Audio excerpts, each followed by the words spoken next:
우리나라 이미지가 중동에서는 상당히 좋습니다. 얼마 전에 또 이재명 대통령이 이제 아랍에미리트도 방문했었고 거의 뭐 혈맹으로까지 할 정도로 100년 동행하기로 해서 이제 최고의 파트너십을 맺었죠. 우리나라 제품들이 유럽이라든가 미국 같은 나라들에 비해서 가격은 저렴하면서도 성능이 이제 뛰어나고 바로바로 이제 인도가 가능하다 생산한 다음에 기술도 이전해주고 서비스도 뭐 문제 있으면 해결해주고 하는 우리가 한국 무기도 많이 쓰는데 아무래도 품질이라든가 이런 부분 뭐 봤을 때는 한국 무기를 쓰는 게 저는 훨씬 더 탁월한 선택이라고 저는 생각합니다.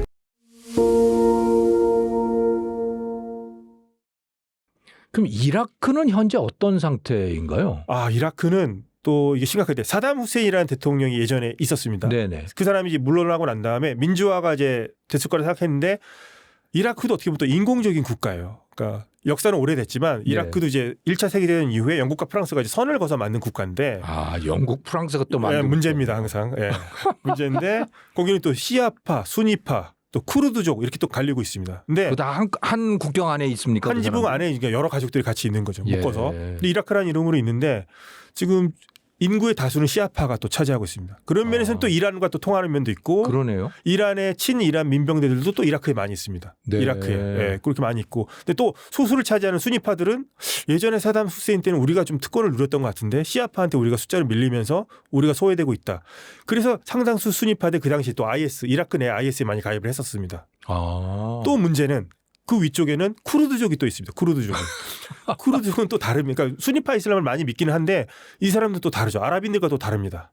그 사람들은 아랍이 아닙니까? 아니, 쿠르드족은 또 다르죠. 그러면 인종으로 보면 이란은 이란족인 거죠?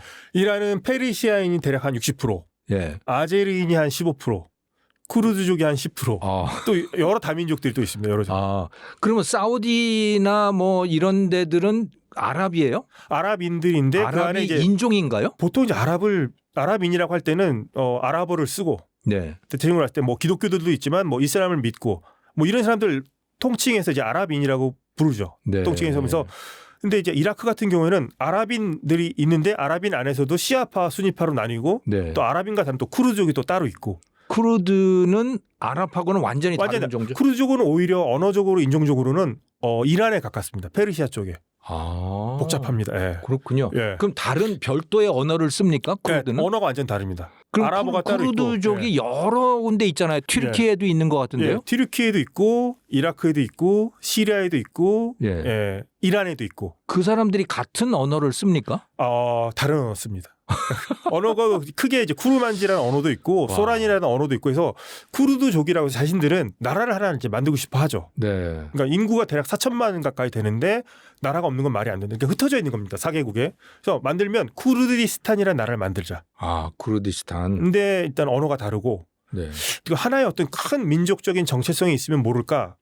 이 사람들도 언어도 다른 부분도 있고. 그다음에 아직까지는 뭐 시족이라든가 마을 단위의 정체성을 가진 사람들이 많은 걸로 나오거든요. 그렇군요. 그렇기 때문에 좀 단결하기 힘든 면도 있고 그리고 기존 국가들이 이 국가의 독립을 원치 않죠. 떨어져 나가는 것을. 그렇기 때문에 좀 독립은 상당히 어렵고 이제 자치권을 획득하고 있는 지역이 이제 이라크입니다. 이라크에는 쿠르드 자치정부가 있습니다. 그럼 이라크의 현재 상태는 쿠르드 자치정부가 허용이 돼 있고 그걸 전체를 총괄하는 정부는 어떻게 돼 있습니까? 총리는 이제 시아파 쪽에서 이제 이번에 선거도 했는데 시아파 쪽에서 나오고 이제 대통령은 이제 쿠르드족이 이제 하고 이런 식으로 이제 자리를 배분을 해서 이렇게 해서 일단 이라크라는 체제를 유지하고 있는 거죠 현재까지는. 그럼 쿠르드족이 상당히 정치에 진출해 있는 거네요. 이라크에서는? 근데 시아파 숫자가 지금 훨씬 더 많기 때문에. 근데 쿠르드족은 상당히 이제 북쪽 지역에서 이제 자치권을 누리면서 그쪽에서 또 석유가 나기 때문에 그렇게 지금 살고 있다고 보시면 될 것 같습니다. 복잡합니다. 중동 정말 복잡하네요. 와, 그거 어떻게 다 외우고 그러겠어요? 대단하십니다. 그런데 요즘에 이제 이 중동하고 우리나라하고 좀 관계가 깊어지는 것 같아요. 그러니까 그 K-팝을 좋아하는 중동 사람들도 많아지는 것 같고 또 우리나라 드라마도 좋아하는 사람이 많아지는 것 같고 경제 교류도 좀 시작하고 있는 것 같아요. 특히 이재명 대통령이 이집트에 가서 뭐 본격적으로 시작이 되고 있는 것 같은데 어떤 상황인지 좀 말씀해 주시죠. 우리나라 이미지가 중동에서는 상당히 좋습니다.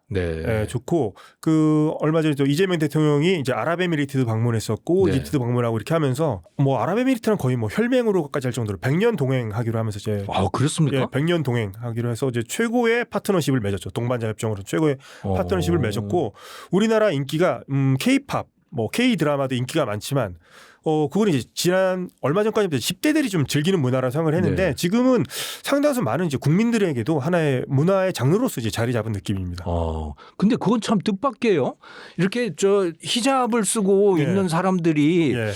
K-팝을 좋아한다. 그 사람들 춤 추나요? 춤을 추고 뭐 선남선녀가 나오는 것에 대해서는 뭐 세계 공통 분모로 우리나라 아이돌 스타들 다 좋아하죠. 예. 그렇군요. 예. 상대적으로 오히려 그런 문화가 자신에게는 없는데 네. 뭐 한국이 하는 것에 대해서 상당히 좀 부러워하는 것도 있고 예. 또 그 드라마 같은 데 우리나라의 좀 발전된 모습도 많이 나오고 예. 이런 모습도 있는데 제가 생각하는 건 미국 대중문화도 물론 있죠. 근데 오히려 우리 한국 문화가 더 인기가 있는 것은 저는 좀 그 사람들이 느끼기에 한국 문화에 대해서 조금 더 친근감을 느끼는 것 같아요. 미국 문화라는 걸 보면 좀 선정적인 장면도 많고 폭력적인 장면도 많고 한데 우리는 그래도 좀 가족적인 내용도 많고 그런 부분 것들이 공감하는 부분도 많고 그런 부분에 대해서 많은 이제 중동 사람들이 한국에 대해서 호감을 갖고 있는 것 같습니다. 제가 그 또 하나 굉장히 뜻밖이었던 것은 사우디아라비아의 문화부 장관이 이수만 그 SM 엔터테인먼트 창업자하고 보아 이사하고 초대해서 뭐 그 에스팝 거기도 팝 문화를 좀 뭐 만들어 보자 뭐 그런 제안을 하고 그래서 깜짝 놀랐거든요. 거기에도 그런 게 가능할까요? 보이그룹, 뭐 걸그룹 이런 게? 의지만 있다면 저는 뭐 불가능할 것 같지 않습니다. 되게 보면 이제 아랍권에서 대중문화를 좀 이제 선도한다는 나라가 보면 이제 레바논, 그래 조금 이제 좀 개방적이고 약간 좀 서구화 좀 된 레바논도 있고 인구가 많은 이집트 같은 나라가 이제 대중문화를 선도하는데 사우디가 그 중에서는 그 좀 폐쇄적이었는데 그래도 지금 계속 지금 어떻게 보면 개방 정책을 펴고 있죠. 비전 2030 하면서. 빈살만 왕세자가 뭐 원한다면 뭐 그런 식으로 방향으로 나아갈 수 있을 것 같긴 합니다만 현재까지는 뭐 우리 K 아이돌처럼 이렇게 되기는 쉽지 않을 것 같습니다. 이게 아무나 할 수 있는 건 아니라고 생각을 하는데 히잡 쓰고 노래 부른다는 게 잘 상상이 안 되네. 그런데 한국의 이 방산 무기들에 대해서도 상당히 관심이 높아졌나 봐요. 이 중동 국가들이. 우리나라 제품들이 우선 이제 유럽이라든가 미국 같은 나라들에 비해서 가격은 저렴하면서도 성능이 이제 뛰어나고 무엇보다 중요한 게 우리나라는 어떻게 보면 이제 전시 체제다 보니까 바로바로 이제 인도가 가능하다 생산한 다음에.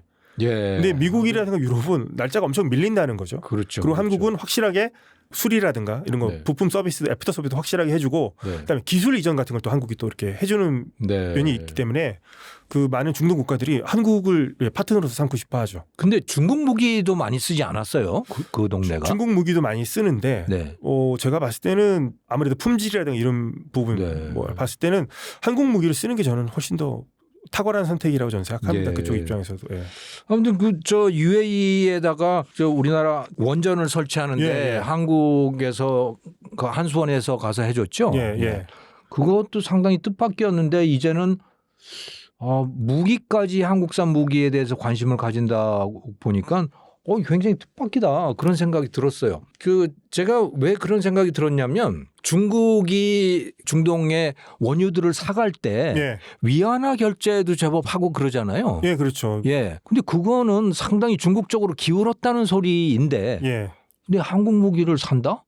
야, 이건 참 뜻밖이네. 어떻게 하려고 하지? 어떻게 생각하면 약간 좀 충돌이 있는 건데 중국 쪽하고 한국 쪽, 한국은 또 미국의 동맹이고 그러니까. 그래서 이쪽 동네가 분위기가 달라지고 있는 건가? 뭐 그런 생각이 들었는데 어떻게 생각하세요? 그러니까 사우디아라비아 같은 경우도 보면은 이제 완전하게 이제 친미 국가로서 안보를 미국에게 많이 의존을 했었는데 뭔가 이게 우리가 미국만 믿어서는 안 될 것 같다는 그런 예감이 드는 그런 느낌이 많이 드는 것 같아요. 그래서 얼마 전에 친미 국가였군요. 친미 국가였죠. 거의 뭐 미국에 의존을 했었는데 무기도 미국 무기를 주로 쓰고 했었는데 얼마 전에 파키스탄하고도 이제 상호 방위 협정 같은 걸 맺었습니다. 서로. 그러니까 그렇습니까? 스스로 뭔가 미국에 의존하기보다는 우리도 뭔가 좀 살 길 한번 스스로 모색해 보자. 그래서 하면서 좀 이제 다변화도 해보고 이런 차원에서 하는 것 같은데. 저는 이제 러시아나 중국 무기 같은 거 쓰는 것보다 한국 무기가 훨씬 더 좋다고 생각하는 게 러시아와 중국은 무기를 들여오더라도 뭔가 좀 지역에서 뭐 패권을 노린다든가 뭐 거점을 만들고 싶은 그런 게 있거든요. 러시아라든가 중국 같은 경우는. 근데 우리나라는 그런 게 없지 않습니까? 솔직하잖아요. 그렇죠. 평화를 사랑하는 민족. 무기 팔고 기술도 기술도 이전해주고 서비스도 뭐 문제 있으면 네. 해결해주고 하는데 우리가 무슨 가서 패권을 뭐 어쩌고 패권을 하는 건 아닌데 러시아, 중국 약간 그런 게 느껴지죠. 뭐 1대1로 사업도 그렇고 보면은 뭔가 공짜는 없고 뭔가 좀 이렇게 그렇죠. 진출하고 그런 게 있는데 그것에 비해서 한국은 상당히 그래도 제가 한국이라 그런 건 아니지만 솔직하고 믿을 수 있는 파트너라고 저는 생각합니다. 예. 그 마지막으로 좀 큰 그림을 좀 그려주셨으면 좋겠는데 중동이 그 나라들이 많고 세력도 많고 그런데 서로 싸우고 어떤 나라하고 어떤 나라가 친구인지 굉장히 헷갈리거든요. 예. 사우디아라비아하고 아랍에미레이트하고는 친구였는데 요즘 또 싸우는 것 같아요. 서로 라이벌 의식이 있습니다.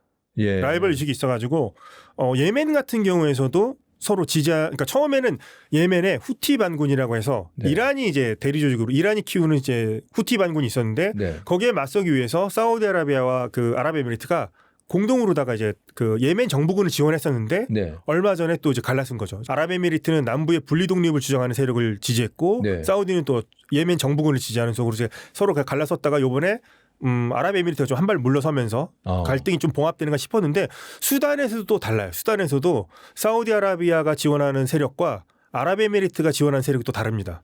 그래서 아랍에미리트가 상당히 어떻게 보면 이스라엘하고 상당히 좀 그 밀접한 관계를 맺고 있고 현재까지.